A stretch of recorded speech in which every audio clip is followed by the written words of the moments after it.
Hey guys, Richard here with CRG Games, and I want to take a few minutes and I guess give you my thoughts on the new 30th anniversary packs. So this is what WotC is considering a premium product, and this is aimed at basically collectors. And as much as we don't want to maybe label it whales. And there's nothing wrong with collectors or whales because they exist in every industry. However, if you Google how many players there are in Magic the Gathering, you get somewhere on the order of 40 million, worldwide. So if you ask yourself, how many of those 40 million people would like to have the opportunity to pull a dual land, to pull something in the Power 9, even if it is Collector's Edition? I would be willing to bet that the percentage of people is extremely high. I'm one of them. I would love to be able to pull something like that.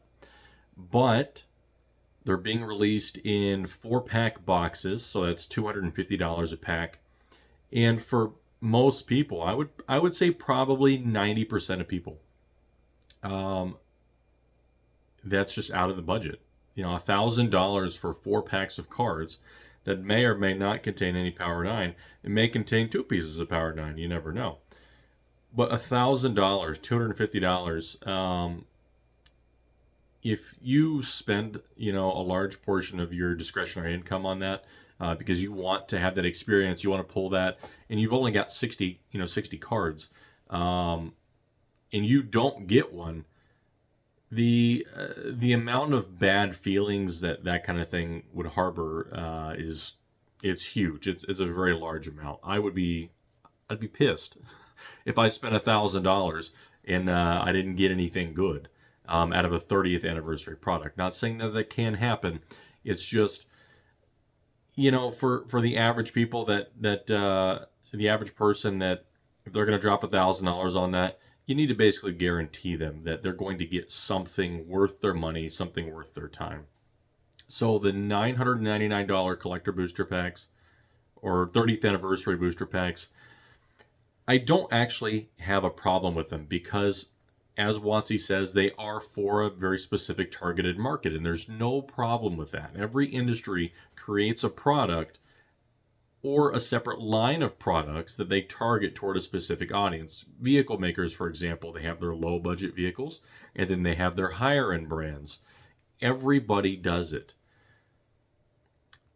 But you have to realize what the percentages are. I don't have any of this information, right? This is WotC's information. They know all the metrics and stuff. I'm only looking at it from my perspective. My perspective is 90% of the players can't buy that. So if you are targeting 50% of the players, that's a different story. You're not going to get as much hate.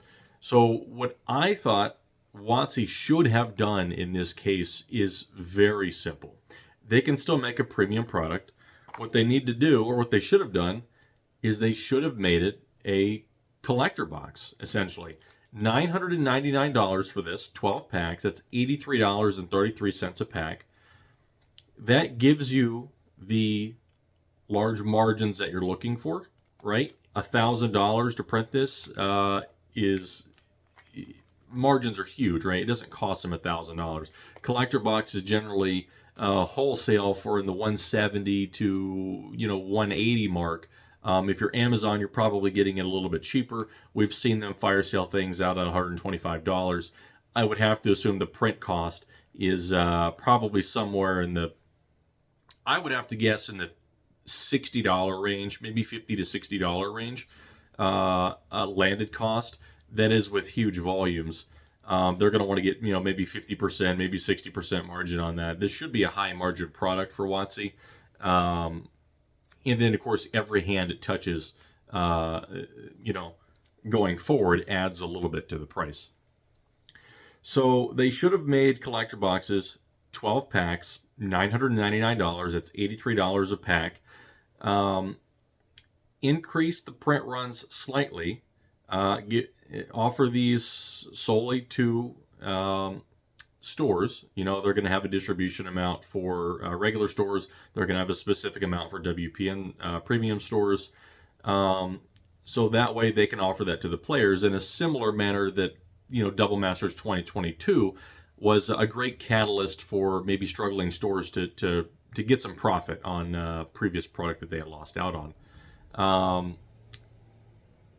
In addition to increasing the print run slightly, decrease the dual land. So if you increase the print run on this, you increase the number of packs in the box, you have to dilute it just a little bit. There's nothing wrong with that. You want to make sure that you're not oversaturating the market with dual lands, with power, with these extremely expensive cards.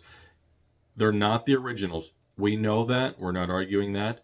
But once you add something into the market that is functionally similar, it's going to affect the price of the other things. Somebody is going to inevitably say, I don't want this old version. I want the new version because I like it better or it's newer, so on and so forth. The retro frames, they look great. So I think that's what they should have done. $999 for a collector box, 12 packs. That's $83 a pack. Distribute those to stores, depending on their metrics and whatnot. They'll get X number allocation. That way they can have hopefully a high margin product to carry them through the winter season or help carry them through winter season. Dilute it slightly and increase the print run slightly. That way, after release, we're not going to see it crash on the secondary market. And I would target, if that was the case, I would target the secondary market prices for the packs to be between $100 and $150 a piece. Still premium product, right?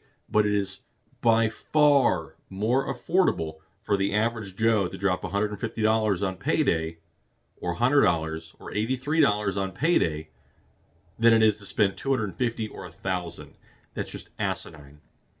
If you look at, I would have to guess probably 30% of players, 20 to 30% of players, the actual value of their collections is probably $1,000, right?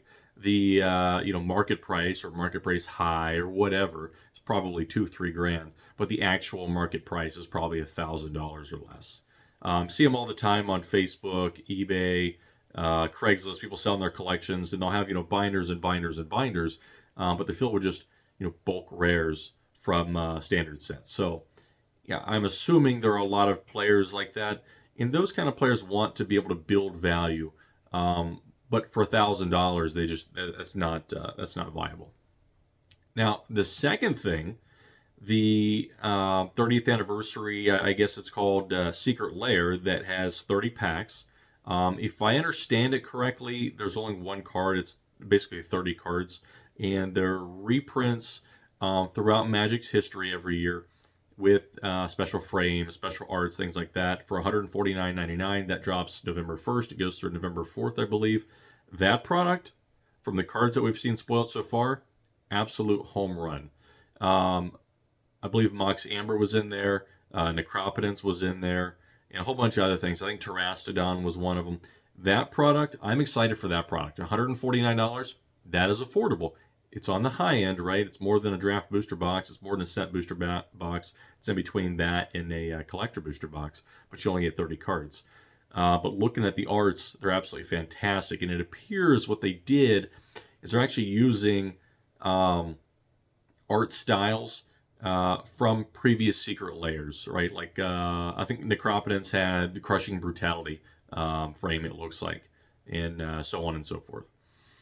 I think that product is going to be a home run. I'm going to be picking up. I'm hoping to pick up one box for myself. That way I can crack it on the channel, and that's going to go on the shelf basically. Like, I'm going to play with those cards because I like them, and I already play with some of those cards, but I think that's the one that most people, if you can't spend $1,000 or you can spend $149, you probably on November 1st when that thing opens up, you should probably smash in the buy button to try to get one of those.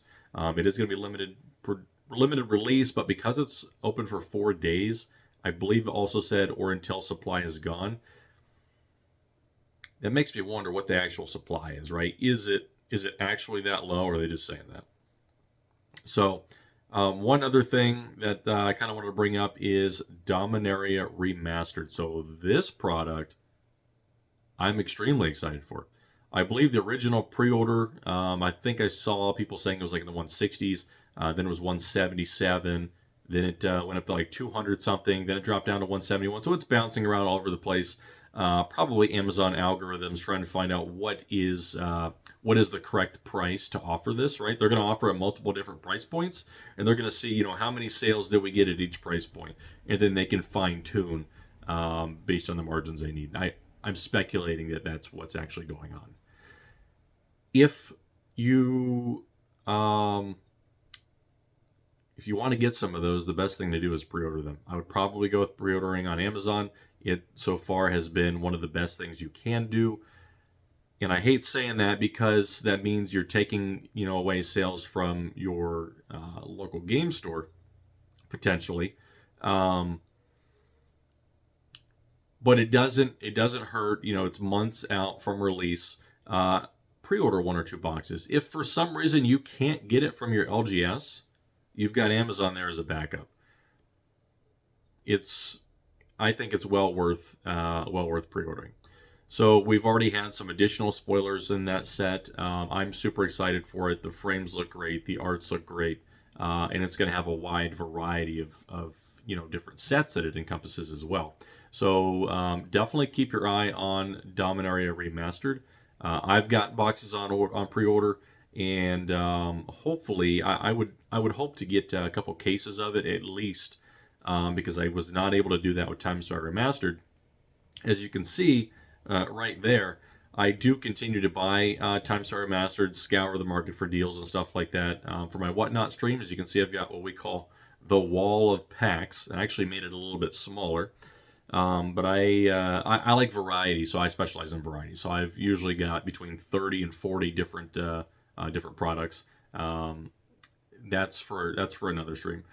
And yeah, if you guys ever want to stop in on the Whatnot stream, I'll have the link in the comments. I've got I'm usually on 4 or 5, 6 days a week, and we crack packs. I don't do anything crazy. I don't do pull boxes. I don't do gambling games. I don't do any of that. I don't like them. I don't participate in them, and I don't do them. But what I do is I scour the market for a wide variety of packs. Everything's priced competitively with the market. And if you want to go to just one place and have a lot of variety, that's what I offer. So hope you stop by. Hope you grab a couple packs, and we'll have a good time. We'll chit chat and BS until 3 in the morning or something like that. So hope you guys enjoyed. If you enjoyed this kind of commentary, let me know. I'm slowly upgrading my system here. I did just build a new desktop workstation for video editing, things like that. It works a lot better than the laptop. And the laptop is an MSI. It had a 350 Ti in it, but I've got a 360 in this, 12 gigs of RAM, VRAM, all that good stuff. So, and it handles it smooth as butter. And I'm also going to be upgrading, a couple other things. I'd like to start streaming on YouTube. I think I did that once, just as kind of like a test. I've gotten a lot more experience streaming on Whatnot now, using OBS, things like that.